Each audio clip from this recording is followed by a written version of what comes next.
Combat Liberalism by Mao Zedong. Dated September 7, 1937. We stand for active ideological struggle because it is the weapon for ensuring unity within the party and the revolutionary organizations in the interest of our fight. Every communist and revolutionary should take up this weapon. But liberalism rejects ideological struggle and stands for unprincipled peace, thus giving rise to a decadent Philistine attitude and bringing about political degeneration in certain units and individuals in the party and the revolutionary organizations. Liberalism manifests itself in various ways. To let things slide for the sake of peace and friendship when a person has clearly gone wrong, and refrain from principled argument because he is an old acquaintance, a fellow townsman, a schoolmate, a close friend, a loved one, an old colleague, or old subordinate. Or to touch on the matter lightly instead of going into it thoroughly, so as to keep on good terms. The result is that both the organization and the individual are harmed. This is one type of liberalism. To indulge in irresponsible criticism in private instead of actively putting forward one's suggestions to the organization. To say nothing to people to their faces but to gossip behind their backs, or to say nothing at a meeting but to gossip afterwards. To show no regard at all for the principles of collective life, but to follow one's own inclination. This is a second type. To let things drift if they do not affect one personally, to say as little as possible while knowing perfectly well what is wrong, to be worldly wise and play safe and seek only to avoid blame. This is a third type. Not to obey orders, but to give pride of place to one's own opinions, to demand special consideration from the organization but to reject its discipline. This is a fourth type. To indulge in personal attacks, pick quarrels, vent personal spite, or seek revenge instead of entering into an argument and struggling against incorrect views for the sake of unity or progress or getting the work done properly. This is a fifth type.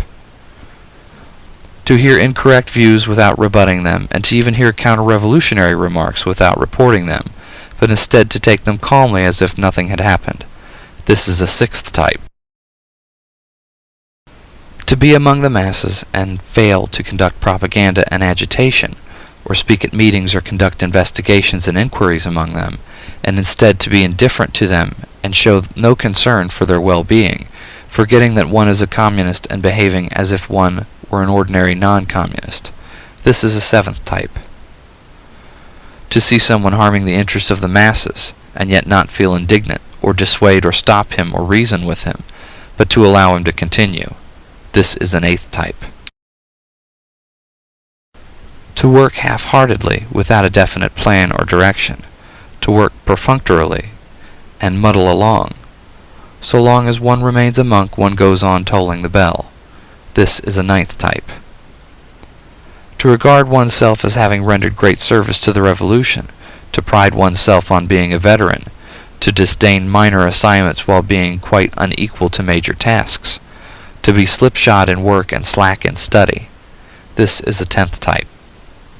To be aware of one's own mistakes and yet make no attempt to correct them, taking a liberal attitude towards oneself. This is an 11th type. We could name more, but these 11 are the principal types. They are all manifestations of liberalism. Liberalism is extremely harmful in a revolutionary collective. It is a corrosive which eats away unity, undermines cohesion, causes apathy, and creates dissension. It robs the revolutionary ranks of compact organization and strict discipline, prevents policies from being carried through, and alienates the party organizations from the masses which the party leads. It is an extremely bad tendency.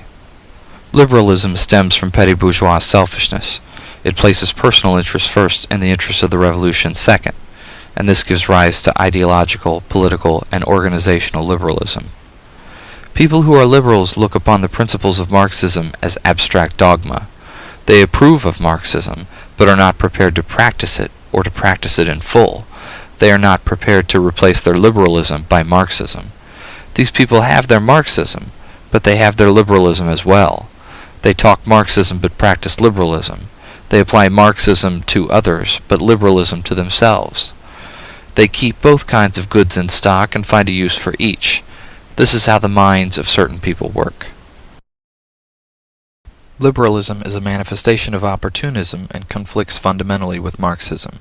It is negative and objectively has the effect of helping the enemy. That is why the enemy welcomes its preservation in our midst. Such being its nature, there should be no place for it in the ranks of the revolution.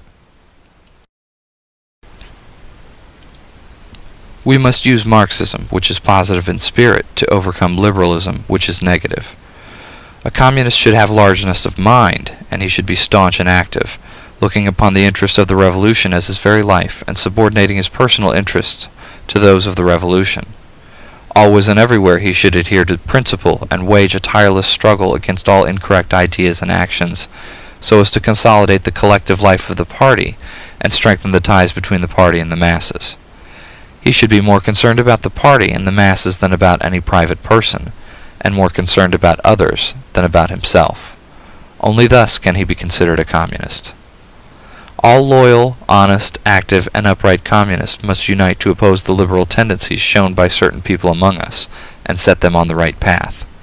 This is one of the highest tasks on our ideological front.